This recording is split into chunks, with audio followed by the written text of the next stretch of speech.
जिंदा तो है ना? कि मार डाला आपने? कुछ तो कहो। सांस तो ठीक चल रही है, पर हालत आई एम सॉरी काफी नाजुक है। तो आप इतनी देर ऑपरेशन थिएटर में कौन सा तीर मार रहे थे? नाजुक तो उसकी हालत पहले भी थी। आपने क्या किया है? एक महीने में ये एक अच्छी खबर है रत्ना देवी। जिस हालत में मिस्टर करण को यहाँ लाया गया था, उसके बावजूद भी वो अब तक जिंदा है। और उसे जिंदा रहना होगा। आप अच्छी तरह समझ लीजिए। एक मिनट, मुझे बात करने दो। इनको शायद मेरे बेटे की जिंदगी की कीमत नहीं पता। उसे किसी ऑर्डिनरी पेशेंट की तरह ट्रीट कर रहे हैं। मैं आपकी दिमागी हालत समझता हूँ रत्ना देवी, तभी मैं आपके किसी इल्जाम पर कुछ बात नहीं करता। Excuse me, please.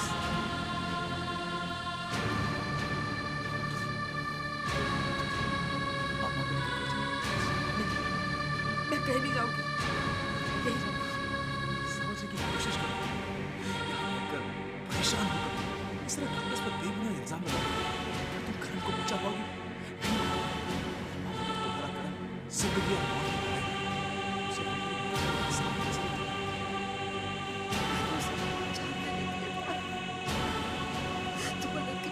तो घर जाओ माँ और अपने मंदिर के सामने धरना मांगो। मजबूर कर दो अपने उस भगवान को। तुम्हारी सबसे बड़ी मदद होगी। जाओ घर जाओ। ऋषभ ठीक है, चलो घर चलो। चलो।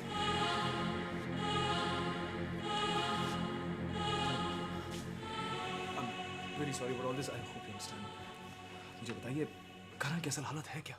मिस्टर ऋषभ, सीने पर गोलियां खाने के बाद आदमी या तो मौके पर या फिर हॉस्पिटल लाने के वक्त रास्ते में ही दम तोड़ लेता है। और ये तो अपने आप में एक अजूबा है कि मिस्टर करण अभी तक जिंदा है। फॉर्चुनेटली 2 गोलियां जो सीने में लगी, उनसे हार्ट को कोई डैमेज नहीं हुआ। That's damn good news, doctor. इसका मतलब है करण बच जाएगा। लेकिन खून बहुत बह गया है और हार्ट के आसपास जो डैमेज डॉक्टर हुआ साहब है, प्लीज प्लीज प्लीज, मुझे मेडिकल डिटेल्स जानने में कोई दिलचस्पी नहीं है। मुझे आप इतना बताइए, क्या करण बचेगा या नहीं? ना बच पाने के चांसेस ज्यादा हैं बच पाने से, और यही सच है।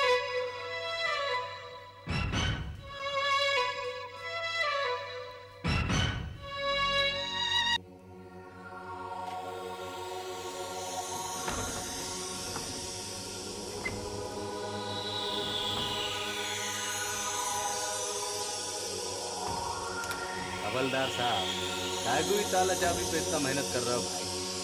हमारा गिरफ्तारी का चुका तो आत्मसमर्पण स्टाइल में हुआ है। हमारे पास फुल चांस था फरार होने का, लेकिन हम पूरा मोहब्बत से अपने आप को तोहरा कानून का हवाले किया। तो क्या किसी पर एहसान किया गया? हाँ भाई, एहसान तो हम किया ही। जब हम अपने आप को समर्पित किया ना, तब हमका लगा कि हम जिंदगी में पहली बार अपना दिल के खातिर कोनो काम किया। अच्छा एक बात बता राज का, अगर हमरा ये बॉडी में दिल नहीं होता ना, तो हम तोरा ई जगह का शोभा नहीं बनता बाबू साहब। ज्यादा बोलना नहीं। हाँ भाई, अब जैसे बाहर हमरा बोल वाला था, भीतर तोहरा बोल वाला है।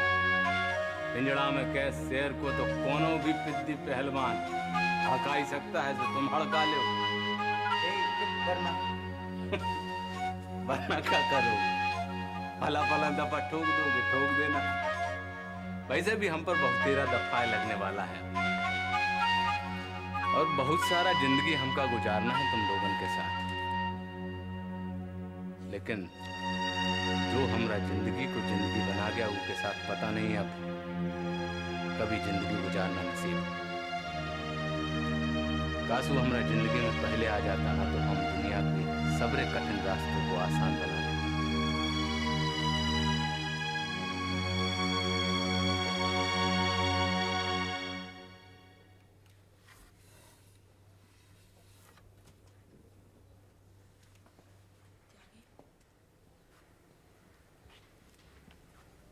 त्यागी,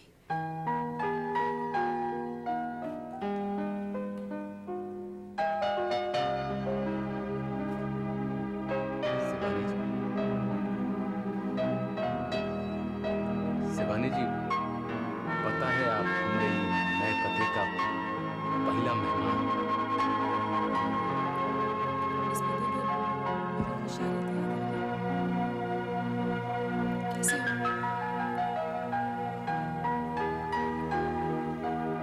फर्स्ट क्लास, एकदम चकाचक।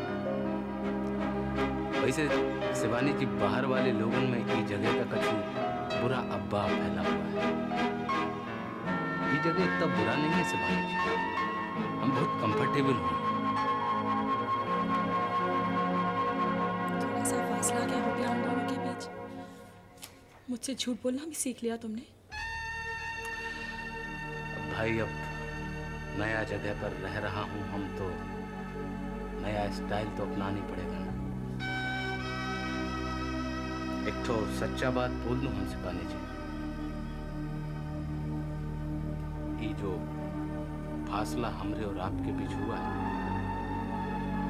ये कुछ छोटा मत समझिए। ये बहुत बरसों बरस लंबा फासला है। मुझे पता नहीं है। पर हमका परवाह है। हम दुनिया में सिर्फ दो लोगों का परवाह किया हूँ, एक हमरा ऋषभ भैया और दूसरा हमरा शिवानी जी।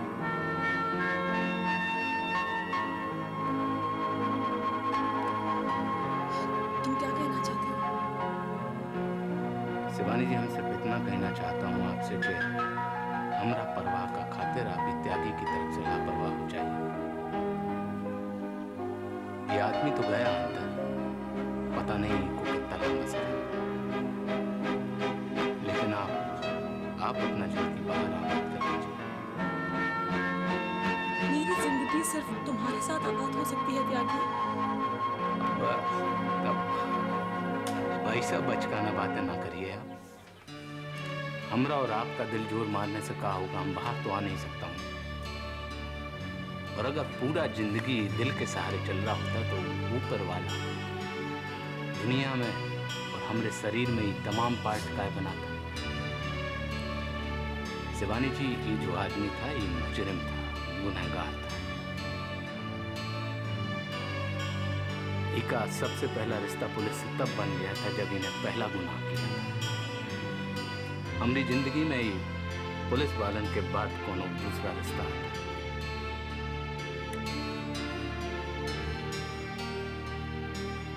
मैं तुम्हारी सजा खत्म होने तक तुम्हारा इंतजार करूं त्यागी, प्लीज। शिवानी जी, कानून के पास कोनो ब्लड प्रेशर नापने का मशीन तो है नहीं कि बांध दो ही त्यागी के दाएं हाथ पे और नाप लो इन्हें कितना सजा वाला गुनाह किया है। अरे भाई, अभी 2-4 साल में हमारा सजा फाइनल होगा, उसके बाद हमारा सजा शुरू होगा। 5 साल, 10 साल, 15 साल, उसके बाद तो तुम्हारी सजा खत्म होगी ना। हम तब अपनी जिंदगी शुरू कर सकते हैं। तब का हम खाक शुरू करूंगा अपना जिंदगी, जब हम ये जान लूंगा कि बाहर आप अपना जिंदगी हमारी खातिर बर्बाद कर लियो। का हम पिछला गुनाह का कम किया हूं जी का सजा भुगत रहा हूं, और आप जो हमसे नया गुनाह करवा रही हैं। देखिए शिवानी जी, हमरा आपका मिलना कभी नहीं हो सकता। इसे मेहरबानी करके आप यहाँ से चली जाइए और आइंदा ही लेके मत आए।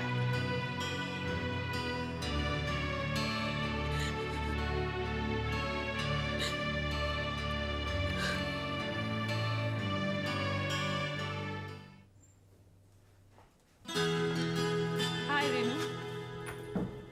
हाय ऋषि। मैं तुझे याद कर रही थी आज। सोच रही थी कि तुझे फोन करके आने के लिए कहूं। फिर सोचा कि यूं ही परेशान क्यों करूं।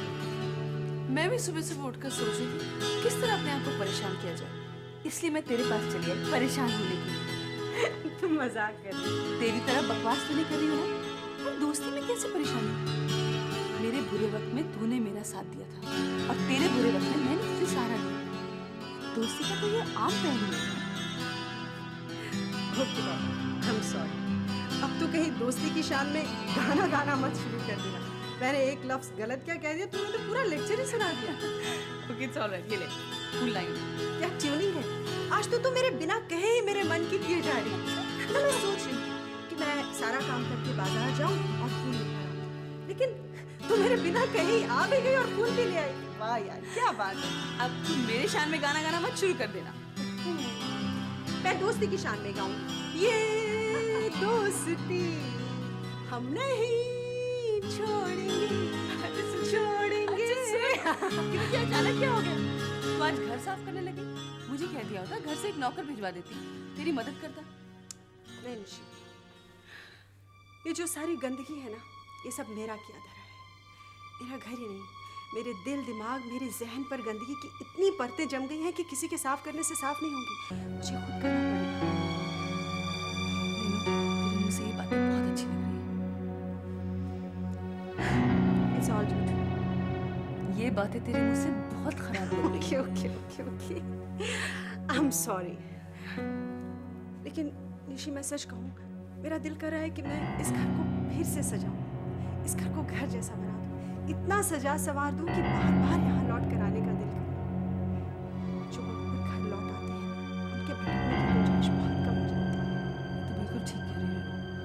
जिनके घर सुलझे हुए होते हैं ना, वो जिंदगी की किसी भी तकलीफ, किसी भी संकट के साथ निपट सकते हैं। यही गलती तो मैं कर बैठी थी निशी। अपने घर से परायापन क्या किया कि जिंदगी से ही बेगानी हो गई। चल भूल जाओ सब कुछ नहीं बिगड़ा है।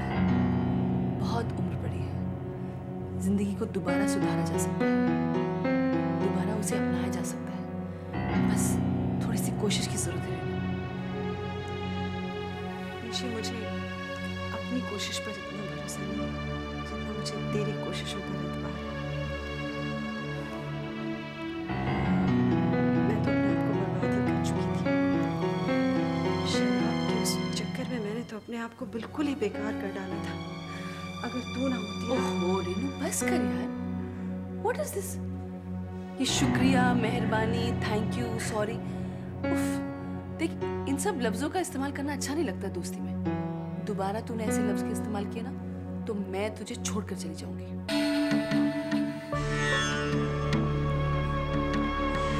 रीनू, छोड़कर रीनू, तू मुझे रीनू, तू मुझे छोड़कर चली। रीनू, क्या हो गया तुझे? रीनू, छोड़।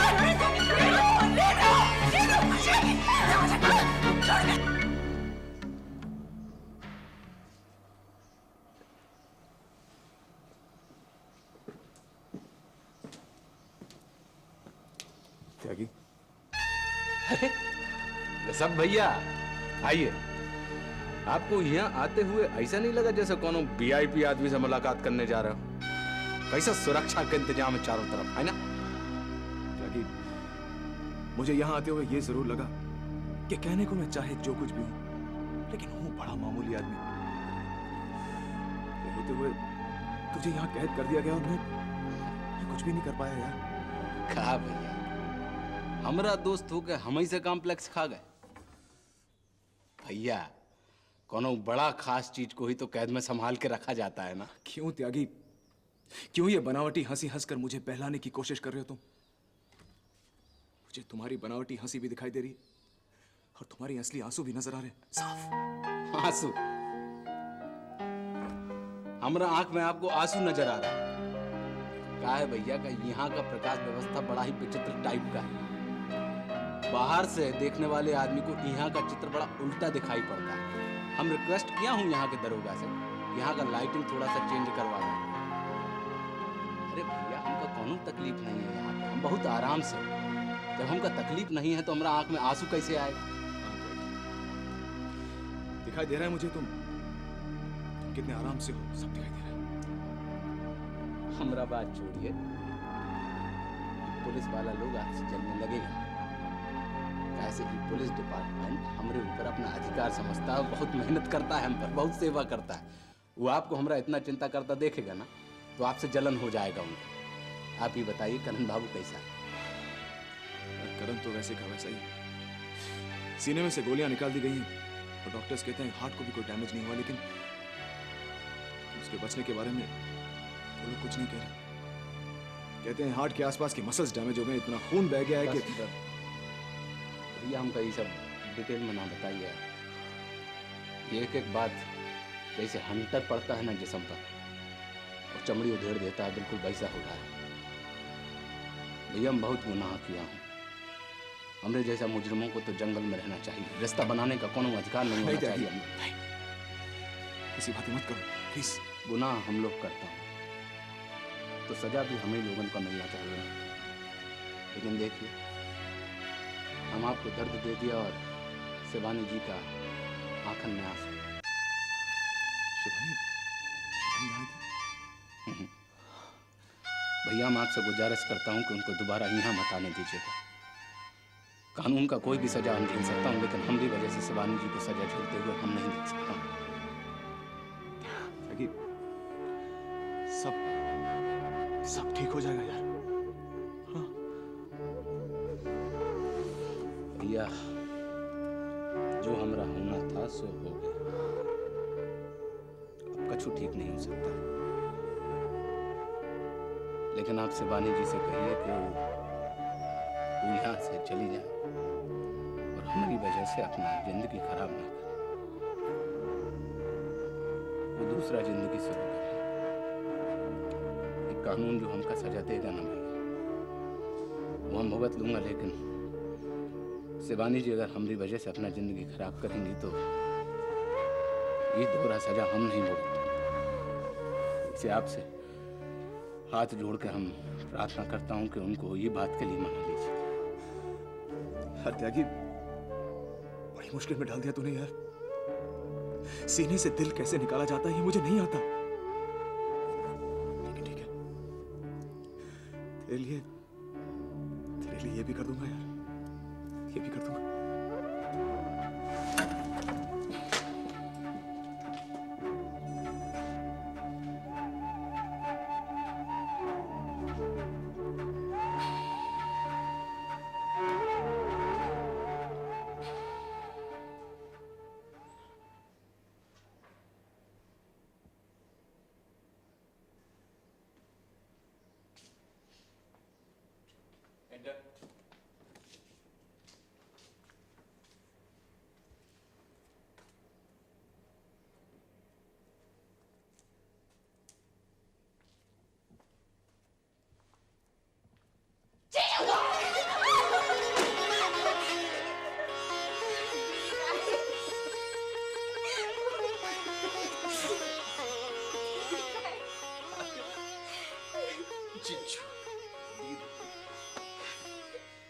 किस जमाने की बात कर रही है तू? क्या मतलब किस जमाने की? अरे वो जमाना बदल गया जब मैं तेरा होने वाला जीजा था और ऋतु तेरी होने वाली दीदी थी। अब सब कुछ उलट पुलट हो गया। मतलब ये कि तूने फूलन देवी का नाम सुना? हाँ। वैसे ही आजकल एक नई डकैतन जोरों पे है जिसका नाम है ऋतुवन देवी। ऋतुवन देवी? You mean ऋतु दीदी? रिश्तों के पचड़े में बातें पड़ना। इस नई डकैतन का स्टाइल तो देखो। पहले हाथों में मेहंदी नुमा रंग लगाती, फिर मांग भराने का झांसा देती, फिर डोली जैसी चीज पे सवार होकर आने के बदले मेरे ही घर में डकैती करके चली जाती। तुम्हारा क्या ले गई? क्या ले गई? पूछो क्या क्या ले गई? क्या क्या ले गई? अरे मेरे बाप को ले गई, मेरी माँ को ले गई। अरे अपनी दास्तां सुनाई तो आप हंस पड़े।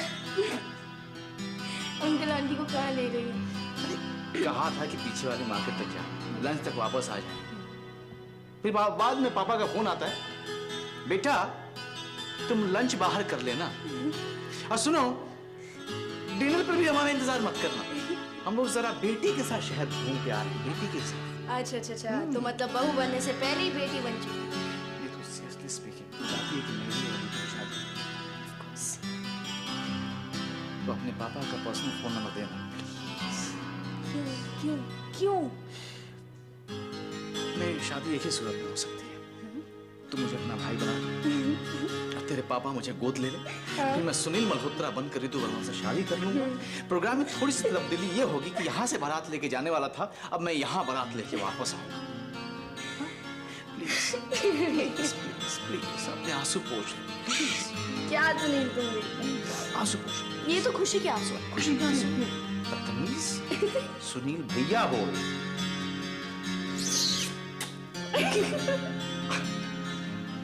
तूने तो गाल पे ही राखी बांध दी। मैं ऊपर वाले से हमेशा ये दुआ करती रहती हूँ कि दीदी को अंकल आंटी का थोड़ा सा प्यार मिल जाए। थोड़ा सा? यहाँ पूरी बाढ़ आ चुकी है, तीनों मिलकर बोटिंग कर रहे हैं पूरे शहर में। दिल खुश हो गया। दिल खुश हो गया? अच्छा तूने वॉलपेपर का नाम तो दिया ही नहीं, फिर दिल कैसे खुश हो गया? लेकिन किसका नाम लिया तुमने? लड्डू पर नमक छिड़क दिया ना? नमक को फिर भी झाड़ा जा सकता है, रिश्ते की मिठास फिर भी वापस आ सकती है। तुम दोनों में बड़ा प्यार हुआ करता था, हैं? नहीं सुनी, अब रिश्ता वैसे नहीं रहा, वो बहुत बदल चुका है। कनाडा से वॉल्टर की शक्ल में जो आया है वो कोई अजनबी है। ये जो वॉल्टर नाम का शख्स आया है, इससे जाकर पुराने वॉल्टर का पता करना ही पड़ेगा। तुम ऐसा कुछ नहीं करोगे, यू अंडरस्टैंड दैट? तुम्हारा सुनील भैया ऐसा कुछ नहीं करेगा, और जो तुम्हारा जिज्जू सुनील वर्मा है वो बड़ा अड़ियल टट्टू है, वो तो बस अड़ गया।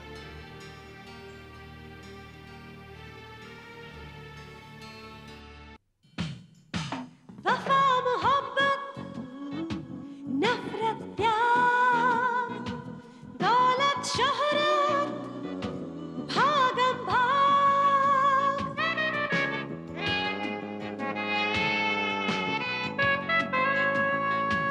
अंधा कुआं जहरीले नाग अपना सुर बेगाना राग एक हाथ में तस्बीह माला